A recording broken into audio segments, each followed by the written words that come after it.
Sankranti special ಎಳ್ಳು ಬೆಲ್ಲ ಮಾಡೋಣ. ಕೊಬ್ಬರಿ ತೊಗೊಂಡು ಅದರ ಮೇಲೆ ಲೇಯರ್ನ ಹಾಗೆ ತುರಿದು ತೆಗೆದುಬಿಟ್ಟಿದ್ದೀನಿ. ಅದನ್ನು ನೀಟಾಗಿ ಕಟ್ ಮಾಡಿಕೊಂಡು ಸಣ್ಣ ಸಣ್ಣ ಪೀಸು ಎಷ್ಟು ಸಣ್ಣ ಆಗುತ್ತೋ ಅಷ್ಟು ಸಣ್ಣ ಪೀಸ್ ಕಟ್ ಮಾಡಿಕೊಂಡು ಒಂದಿನ ಮುಂಚೆನೇ ಒಣಗಕ್ಕೆ ಇಟ್ಕೊಂಡಿದ್ದೀನಿ. ಆ್ಯಕ್ಚುಲಿ ಅಟ್ಲೀಸ್ಟ್ 3-4 ಡೇಸ್ ಮುಂಚೆ ಇಟ್ಕೋಬೇಕು. ಒಂದಿನ ಮುಂಚೆ ಇಟ್ಟರೂ ಪರವಾಗಿಲ್ಲ, ನಡೆಯುತ್ತೆ. ಹಾಗೆ ಬೆಲ್ಲನೂ ಕಟ್ ಮಾಡ್ಕೊಂಡಿದ್ದೀನಿ. ಕಟ್ ಮಾಡ್ಕೊಳಕ್ಕಾಗಲಿಲ್ಲ ಅಂತ ಒಂದು ಸ್ವಲ್ಪ ಜಜ್ಕೊಂಡಿದ್ದೀನಿ.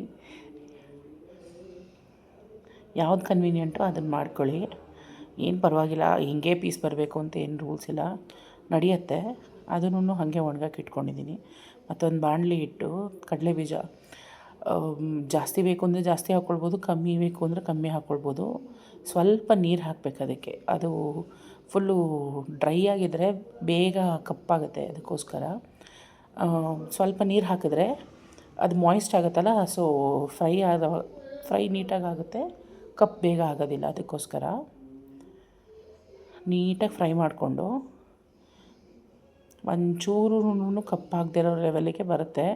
ಬಟ್ ಬಾಣಲಿ ಏನಾದರೂ ಸಣ್ಣ ತಳದಿದ್ದರೆ ಸ್ವಲ್ಪ ಕಪ್ಪಾಗುತ್ತೆ ಅಷ್ಟೇ. ಇಲ್ಲಾಂದರೆ ಆ್ಯಕ್ಚುಲಿ ದಪ್ಪ ತಳದ ಬಾಣಲಿ ಇಟ್ಟರೆ ಏನೂ ಕಪ್ಪಾಗೋದಿಲ್ಲ. ನೀಟಾಗಿ ಫ್ರೈ ಮಾಡಿಕೊಂಡು ಅದನ್ನು ಒಂದು ಪ್ಲೇಟಿಗೆ ಶಿಫ್ಟ್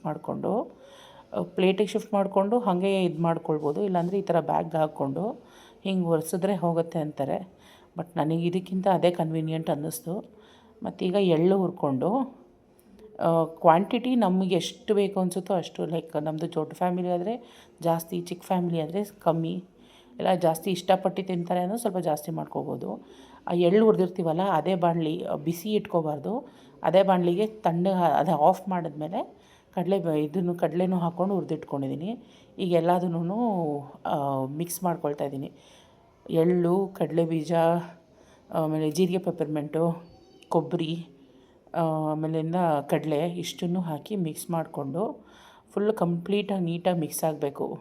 ಒಂದು ಕಡೆ ಬರೀ ಎಳ್ಳು, ಒಂದು ಕಡೆ ಬರೀ ಕಡಲೆ ಬೀಜ ಅನ್ನಂಗೆ ಆಗದೇ ಇದ್ದರೆ ಆಯಿತು. ಎಳ್ಳು ಬೆಲ್ಲ ರೆಡಿ.